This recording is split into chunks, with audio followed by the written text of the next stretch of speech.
자, 어렵게 영상을 클릭해 주셨습니다. 너무 감사드립니다. 자, 근데 만약에요, 내가 지금 회사에서 1년 이상 안 다닐 것 같다라고 생각하신다면 꺼주셔도 괜찮아요. 꺼도 돼. 왜? 퇴직금이 없으니까. 그런데 내가 지금 이미 1년이 넘었거나 아니면 1년은 넘어갈 것 같다라고 생각하신다면 봐주셔야 돼요. 왜? 퇴직금 온전하게 받아야 돼요. 까여도 괜찮아요. 온전하게 받아야지. 퇴직금은 까이면 안 돼요. 그런데 퇴직금이 도대체 언제 까이는 거냐? 왜 까이는 거냐? 그 원리가 바로 여기에 있습니다. 자, 퇴직금은요, 뭘 가지고 산정하냐면 사자성어, 바로 이 평균 임금 가지고 산정합니다. 약간 어떤 느낌이냐면 그 임금이라는 게 어떤 달에는 연장, 야간, 휴일, 코피 쏟으면서 뛰어가지고 임금이 많은 달도 있어. 어떤 달은 칼퇴하거나 조퇴해가지고 임금이 낮은 달도 있어.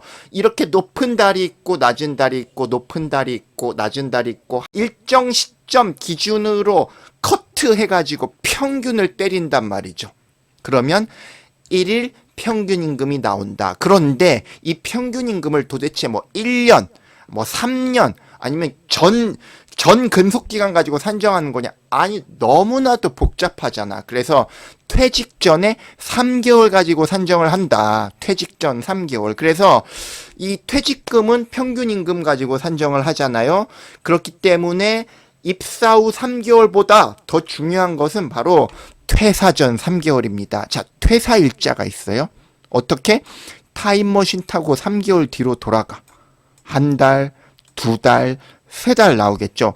자, 이때 온전하게 일했다면 평균 임금은 정상적으로 카운트가 될 겁니다. 그렇죠? 정상적으로 산정되겠죠. 그런데 만약에 불행하게도 만약에 퇴직 전 한 달이 무단 결근이다. 예를 들어서요. 그러면 3개월은 변함이 없어. 그렇죠? 그런데 임금은요, 3분의 2 토막으로 줄어들었어. 1일 평균 임금이 팍 낮아지겠죠. 물론 통상 임금이 커버를 쳐주기는 하겠지만 어쨌든 1일 평균 임금이 낮아질 가능성이 매우 높다는 거예요. 이때 퇴직금이 바로 까인다는 거예요. 퇴직 전 무단 결근으로 인해 퇴직금이 까이는 원리가 되겠습니다. 자, 그런데 노무사님 질문이 있습니다. 저는 무단 결근이 아니라 휴직을 했어요. 노무사님, 저는 무단 결근이 아니라 산재예요. 저는 육아휴직이에요. 저는 출산휴가예요. 자, 이런 기간은 어떻게 해요? 이런 기간은 근로자가 잘못한 게 아니잖아요. 합의했거나 아니면 법에 따라서 보호를 받는 기간이잖아요. 그러니까 이런 기간은 합법적인 휴직 기간, 승인받은 기간 요거 빼고 나머지 2개월만 가지고 평균을 내주면 돼. 그러면은 평균 임금 안 까이겠죠. 그래서 이제 조심해야 되는 것은 퇴직하기 전에 사직서 던지고 아직 사직 처리가 되지도 않았는데 약간 almost paradise 하면서 낭만해져서 나가는 거, 그런 거 조심해야 된다. 그 기간이 바로 무단 결근이 되는 것이고 여러분들의 평균 임금은 낮아질 수 있습니다.